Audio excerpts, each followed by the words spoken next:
2026ல நம்ம எல்லாருமே ஒரு 4 பேரை சுத்தி தான் பேசிட்டு இருக்கோம். அதான் அரசியல் களம். கண்ணில் மாஸ்க் போட்டு பேசுறேன்னு பாத்தீங்களா?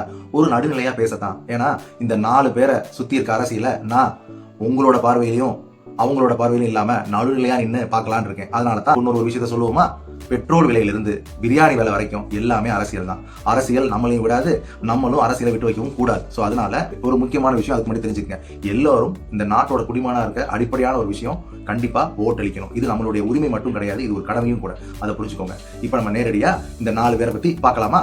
மு.க. ஸ்டாலின் அவர்கள் தமிழக முதல்வர் திராவிட மாடல் அவங்களுடைய திட்டங்களை வச்சு, மகளிருக்கான திட்டங்களை வச்சு, ஒரு அடித்தட்டு மக்களினுடைய மேம்பாட்டை அவங்க அரசு எப்படி கொடுத்துச்சு அப்படிங்கிறத முன்னிறுத்தி இந்த 5 வருஷ ஆட்சியை காட்டி அவர் திருப்பி ஆட்சியை தக்க வைக்க முயற்சி பண்றாரு. ஆனா தமிழக மக்கள் அந்த 5 வருஷ ஆட்சியை நம்பி திருப்பி ஒரு 5 வருஷம் கொடுப்பாங்களா, இல்ல மாற்றத்தை எதிர்பார்ப்பாங்களா அப்படிங்கிற சவாலை எதிர்கொள்ள வேண்டியது அவருடைய வேலை. எதிர்கொள்வார் நம்ம நம்பலாம். 2026 இதுக்கு அவருக்கு ஒரு நல்ல பதில் சொல்லணும்.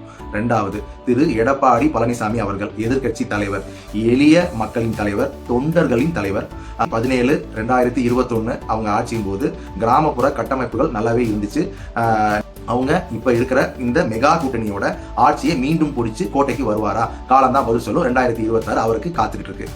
அதுக்கு அடுத்து தளபதி விஜய் அவர்கள், தாவேகா தலைவர், இளைஞர்களின் நாயகன், ஊழலற்ற ஒரு நேர்மையான நிர்வாகத்தை கொடுப்பேன் அப்படின்னு அவர் சொல்லியிருக்காரு. எந்த விதமான குற்றச்சாட்டுகளும் அவர் மேல தனிப்பட்ட முறையில் கிடையாது. சினிமாவில் உச்சத்தில் இருந்து மக்களுக்காண்டி இறங்கி வந்திருக்கேன், உங்களுக்காண்டி நான் உங்கள் விஜய் வந்திருக்கேன்னு சொல்றாரு. சினிமால இருந்து கோட்டைக்கு ஏற்கனவே பல பேரை தமிழக மக்கள் அனுப்பி வச்சிருக்காங்க. இவரையும் அனுப்புவாங்களா, என்ன செய்வாங்க என்பதை 2026 இவருக்கு மீண்டும் உணர்த்தும்.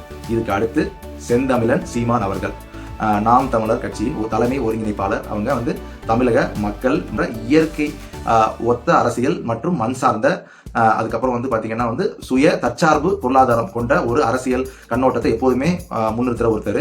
இளைஞர்களுக்கு இந்த மாதிரி ஈர்க்கப்பட்டு பல பேர் அவங்களுக்கு ஓட்டளிச்சிருக்காங்க. இது ஏற்கனவே நடந்திருக்கு.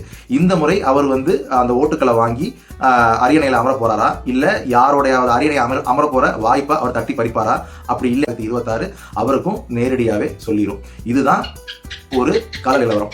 அவங்களுடைய படைபலம் இருக்கு, அவங்களுடைய கட்டமைப்பு இருக்கு. அதே சமயம் இவங்க 4 பேருக்குமே அதுக்கு ஈக்குவலா தடைகளும் இருக்கு. இதை தாண்டி தான் அவங்க வெற்றி கணியை பறிக்கணும். இதுல வேற வழி. Because you have to understand, politics is never and it is always unavoidable. Never very system. In order to change the system has to be go through a certain process. The process is the way of human thinking. So you to take a country or a city or a town or village forward. So உள்ள comment செக்ஷன்ல உங்களுக்கு இந்த 4 பேர்ல பத்தி உங்களுடைய அபிப்பிராயங்கள் என்ன பலம் உங்களுக்கு இருக்கு, பாசிட்டிவான கமெண்டா நீங்க பதிவு பண்ணி ஒரு கருத்து பரிமாற்றம் பண்ண நல்லா இருக்கும்னு நினைக்கிறேன். கதம் இதுவே ஆரம்பம்.